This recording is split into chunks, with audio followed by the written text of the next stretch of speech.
ini momen yang begitu luar biasa. Pak Wakapolda hadir di tengah-tengah kita. Kebanggaan bagi saya Pak Habib tadi sudah banyak menjelaskan norma-normanya. Saya beruntung Pak Dirkrim Teknis Pendidikan. Saya tinggal menyimak Pak.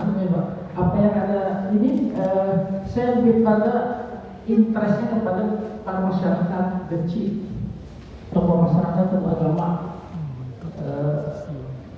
dari akademisi. Kenapa judulnya Rohingya di sini? Saya sampaikan. Rohingya di Aceh. Sebenarnya Rohingya di Aceh ini nomor satu. Kenapa di Aceh? Kenapa kita bicara tidak Rohingya yang di Medan, Pak?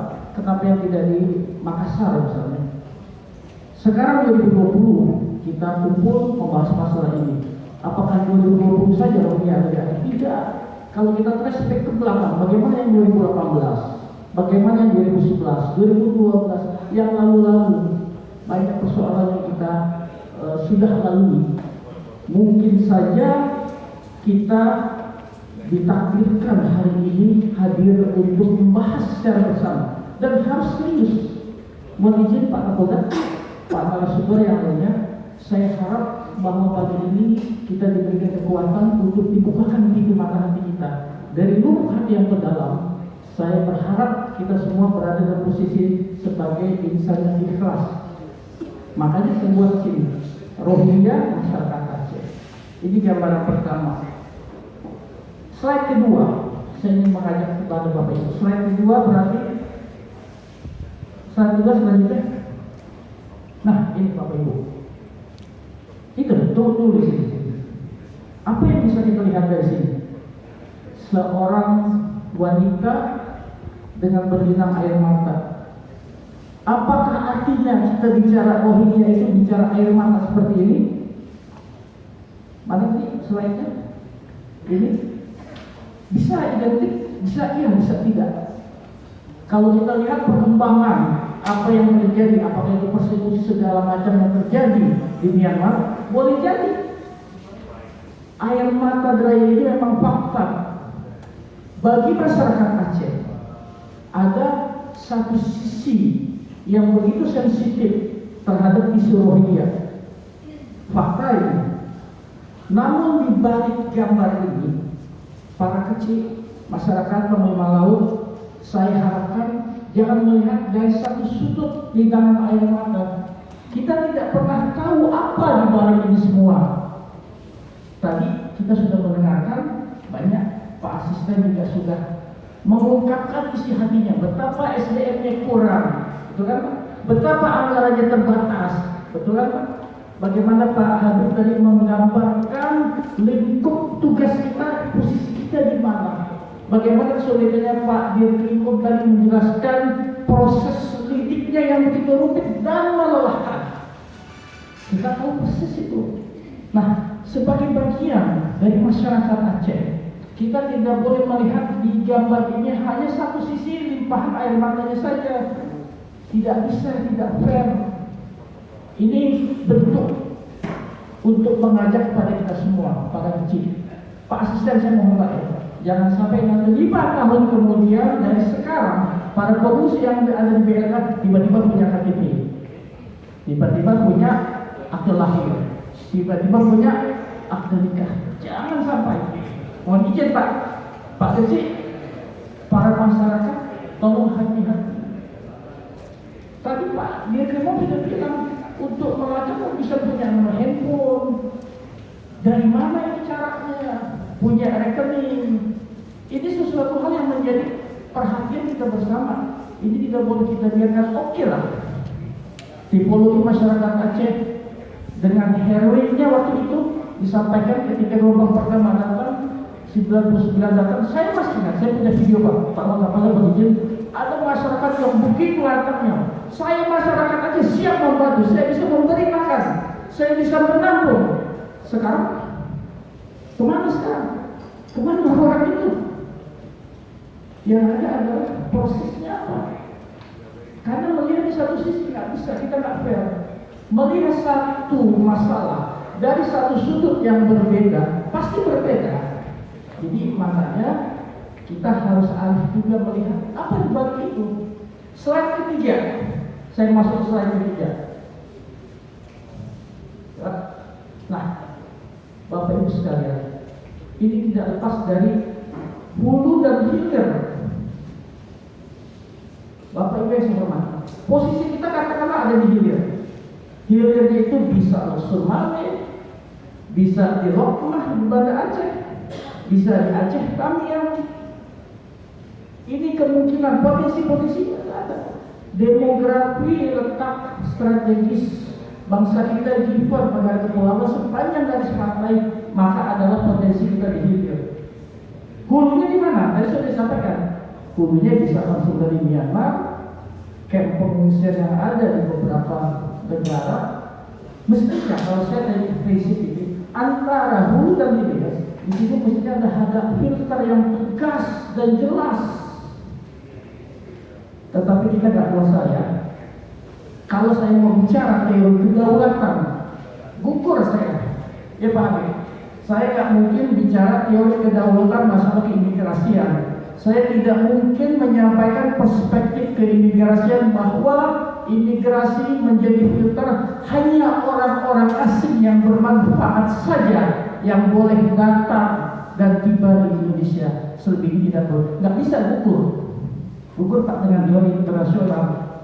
Misalnya imigrasi ingin menegakkan teori kedaulatan keimigrasian, kami punya kemampuan dan boleh mempunyai hak untuk mendeportasi, tetapi nggak boleh. Ada asas non-refoulement, gugur. Nah, ini satu dilema. Di satu sisi kami punya kewenangan, di satu sisi ada aturan-aturan yang lebih. Internasional, konvensi internasional disampaikan oleh Pak Habib tadi.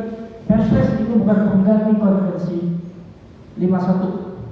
Perpres bukan payung hukum bagi pemerintah untuk menangani tidak. Mandat itu ada batasnya. Makanya kalau kita bicara hulu dan hilir, jangan dulu. Hulu dan hilir ini sebenarnya masalah yang utama kalau kita mau dua pilihan kita. Take it or leave it. Kalau kita mau serius menangani, ya bagaimana kita pikirkan? Bagaimana langkah-langkah yang harus kita ambil? Pihak akademisi pun saya mohon bantuan dari Bapak untuk memberikan juga viral resonansi apa yang disampaikan terhadap penanganan ini harus benar-benar sampai ke masyarakat. Bagaimana pemerintah mengalami kesulitan. Sebelum acara ini Pak Satgas sudah saya mohon Pak Eri pernah diadakan webinar yang diinisiasi oleh Rektor Universitas Unsyah Fakultas Hukum. Dari situ ada pembicaranya Komisi 3 Pak Nasir Jamil, ada pakar konstitusi, ada tokoh-tokoh yang lainnya, Prof. Hikmah, ahli hukum internasional. Kita sudah membahas masalah ini semua. Mohon izin Pak, kalau boleh memberi masukan, bisa hal ini diangkat ke tingkat provinsi. Mestinya kita adakan di provinsi biar Pak Gubernur yang memfasilitasi sehingga seluruh bupati, wali kota, aparat se-Aceh hadir dan bisa kita ambilkan jalan keluar untuk memecahkan masalah Rohingya. Masuk ke slide yang berikutnya. Ini dia Bapak Ibu, persoalan utama tidak lebih dari ini. Karena ada faktor ini, mohon. Tadi Pak Soni sudah jelas secara gamblang menjelaskan ada faktor ini, faktor ringgit Malaysia di dalamnya. Dan saya juga berani memberikan pernyataan karena beberapa laporan berbagai dari imigrasi jelas ketika ada 4 orang yang masuk dari Aceh dibuat keterangan dalam berita acara keluar kata-kata ini bayar sekian. Oleh karena itu saya mohon Bapak Ibu yang terhormat untuk masyarakat kecil supaya kita jangan berada di dalam lingkaran ini. Jangan berada di dalam lingkaran ini. Saya berharap kejadian gelombang pertama 99 dengan yang berikutnya 267 merupakan pembelajaran yang berharga. Kalau bahasanya kita tekan dibaikan yang sudah ya sudah. Tetapi kita nggak boleh terus terlena. Mulai sekarang ke depan ya harus ada perubahan, bertindak, berbuat. Kami harapkan, kami sangat harapkan, kalau seandainya masing-masing diri kita dibelah dadanya, ada merah putih di sini, ya Pak ya, seperti bajunya Pak Asdek kan jelas merah putih, itu Bapak Ibu. Saya mau mengajak, memohon, dan juga melihat kondisi dan situasi capability pemerintah daerah, pemerintah kota, siap atau tidak kita. Beberapa saya mengadakan dialog, misalnya dengan Sekda Kota Sapang. Ketika di wabah kondisi pandemi yang seharusnya di triwulan pertama, triwulan kedua, Kota Sapang harus mempunyai PAD sekian miliar, sekian jumlah uang, itu hanya angka kosong. Kita dalam posisi kesulitan. Ditambah lagi dengan kasus-kasus seperti ini. Saya menangkap ada sinyal yang kuat dan ada hikmah yang begitu besar ketika Pak Soni mengambil tindakan lidik dan sidik terhadap kasus Rohingya penyeludupan yang kemarin. Ada hikmahnya. Kami dengan sentiasa dan terbuka, Pak Soni, pihak divisi migrasi akan sepenuh all kita akan membantu. Dan memang di dalam penelusuran yang kemarin ada tim dari divisi migrasi, bahkan sampai memfasilitasi ke Medan Pak. Dan saya tidak pernah di Medan. Saya tahu posisi ada kurang lebih 16 community host di mana para asylum seeker yang sudah menjadi refugee, antara asylum dan refugee itu agak-agak dan berbeda. Mereka benar dikasih loan 1.200.000 per kepala. Kalau satu keluarga suami, istri, anak 3 berarti 1.200.000 kali 5. Wajar Pak, kalau bisa beli pulsa, beli handphone, bisa sembako bantu, wajar. Dan secara kultur, ketika Rohingya yang sudah berada dan sudah masuk sekian tahun, baik di Aceh, baik di Medan, baik di Makassar, mau tidak mau, suka tidak suka, pasti Pak, mereka akan berkomunikasi dengan keluarganya. Mereka pasti menginvite keluarganya, sanak familinya, kerabatnya, pasti. Bagaimana caranya? Nah, caranya tadi sudah dibuka sedikit oleh Pak Dirkrim Cara-caranya sudah terbuka. Dengan demikian menjadi pemahaman dan hasanah wawasan bagi kita semua, bagi masyarakat, panglima laut, kecil, tokoh agama, tokoh adat, akademisi, supaya terbuka loh. Wawasan kita harus terbuka seperti itu. Boleh niat ikhlas, boleh membantu, tetapi kepentingan penumpang gelap itu juga harus diperhatikan. Slide berikutnya. Nah, salah satu hukum positif yang tadi disampaikan oleh Pak Soni adalah pasal 120 ayat 1 dan ayat 2. Apa itu substansinya minimal Bapak Ibu sekarang tahu bahwa itu adalah tentang tindak pidana perdagangan orang, PPO. Sanksi sudah jelas minimal kalau kasus itu nanti masuk kepada P21, kita lihat saja hakim akan memutuskan berapa tahun, minimal 5, maksimal 15, hanya itu. Dan ini menjadi pembelajaran bagi kita semua.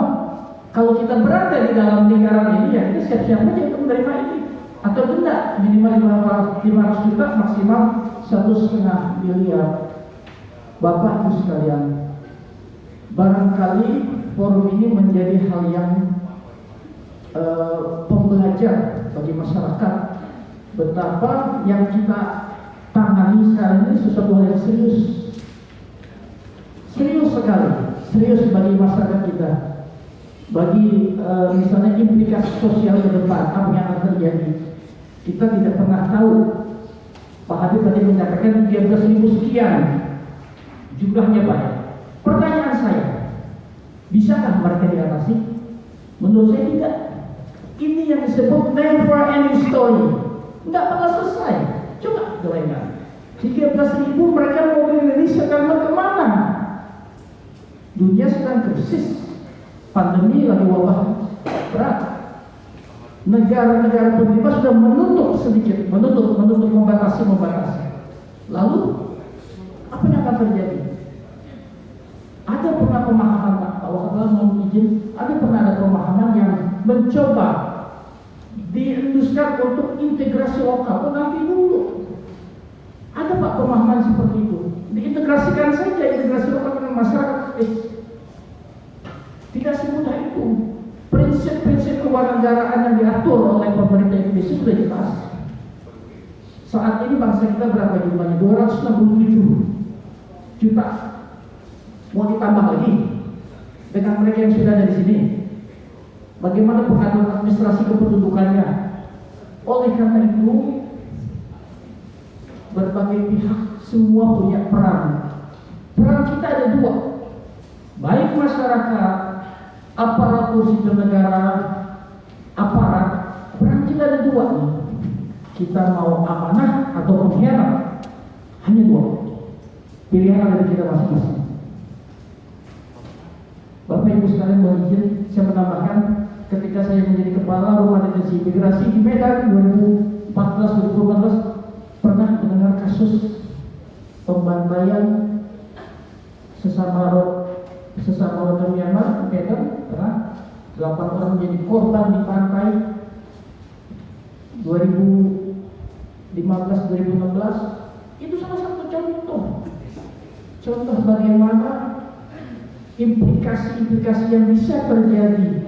Apalagi sekarang jumlahnya 13.000, kita nggak pernah tahu, nggak pernah tahu apa yang akan terjadi. 13.000 itu menjadi potensi kekuatan antara good or bad. Coba misalnya Pak Asisten saya mohon bantuan, kalau mereka tidak difilter, tiba-tiba mereka mempunyai KTP, apakah kita melihat hasil dari seorang pengungsi memiliki KTP? Tidak. Implikasinya akan sangat luas, apalagi kalau nanti menjelang pilkada, KTP-nya tertulis WNI, punya hak untuk memilih. Bagaimana kalau ada pihak lawan yang mau, itu bukan orang Indonesia Pak, itu orang asing, kan jadi ruwet, persoalan makin melebar, susah semua lagi. Jangan dianggap sepele masalah ini. Jadi makanya saya bersyukur rekan-rekan masyarakat pada hadir di sini untuk mengikuti diskusi lah. Kita nanti akan menimbulkan satu diskusi untuk menghasilkan bagaimana rekomendasinya. Saya masuk ke slide berikutnya. Nah, dari undang-undang yang tadi, yang hanya di undang-undang imigrasi dan undang-undang tentang pidana dan lainnya, kita bisa menilai efektif atau efisien. Kita belum tahu persisnya Pak. Mudah-mudahan yang dilakukan oleh Pak Sony ini pertama di Aceh P21 sampai putusannya bagaimana kita lihat. Saya menyarankan Pak, kalau bisa juga kita bawa proses ini ke Dirkum Jakpol, pengadilan, Kumham, Kejaksaan, Polisi, supaya kita membahas persoalan ini dan kita jaga supaya persoalan ini clear sampai tuntas. Minimal ada deterrent effect, ada efek jerah bagi siapa saja yang mencoba untuk mengulangi dan bermain di dalam lingkaran tindak pidana penyelundupan orang. Saya merasakan situasi ketika Pak Sony ini sudah menetapkan kasusnya, dinaikkan dari dari lidik ke sidik. Isu-isu yang ada 500, ada sekian ratus yang sudah ada di tengah laut yang sudah mau masuk, hilang. Pak Sony hilang Pak. Saya tidak pernah mendengar lagi Pak. Alhamdulillah, kalau saya imigrasi sangat bersyukur atas semua situasi yang seperti ini. Dan kalau saya berdoa supaya yang dilakukan oleh Polda ini tuntas. Kalau perlu Pak, saya mendukung divisi Kanwilumham Aceh. Nanti kita koordinasi dengan divisi Kanwilumham Sumatera Utara, sisir 16 community host lagi. Kita lihat situ apakah ada jaringan-jaringan lagi. Apakah cukup situ? Tidak, tidak cukup. Kita lanjut lagi Pak ke Makassar. Sidik lagi lidik lagi, sisir lagi sana. Dengan senang hati Pak, divisi imigrasi akan membantu. Nah, bagi Bapak Ibu masyarakat Aceh, kita hormati aspirasi untuk membantu sesama umat, oke. Mulia. Tetapi ingat, jangan terpesona dengan saya yang kedua, dengan linangan air mata saja, tapi tidak mendalami apa di balik itu semua. Sehingga saya masuk ke slide yang berikutnya. Jawabannya adalah kita semua berpikir, Bapak Ibu. Kita berpikir bagaimana menyelesaikannya. Bagaimana misalnya Pak Habib di bawah Kementerian Luar Negeri meyakinkan dunia internasional apa yang sudah dilakukan oleh pemerintah Indonesia, apakah sudah on the track dengan rule yang benar. Pasti Kementerian Luar Negeri juga mempunyai dan mempertimbangkan nama baik ya Pak. Apa kata dunia nanti kalau Indonesia tidak memainkan peran yang sebaik-baiknya? Satu. Yang kedua, aparat penegak hukum juga akan menjadi kerepotan. Kita harus memaklumi loh Pak, yang disampaikan oleh Pak Soni tadi. Begitu sulitnya untuk menyidik, dengan ketika akan ditelusuri ternyata handphonenya tidak terdaftar, ya Pak. Ditelusuri lagi, rekeningnya bukan atas nama yang bersangkutan. Bapak Ibu, saya tahu persis.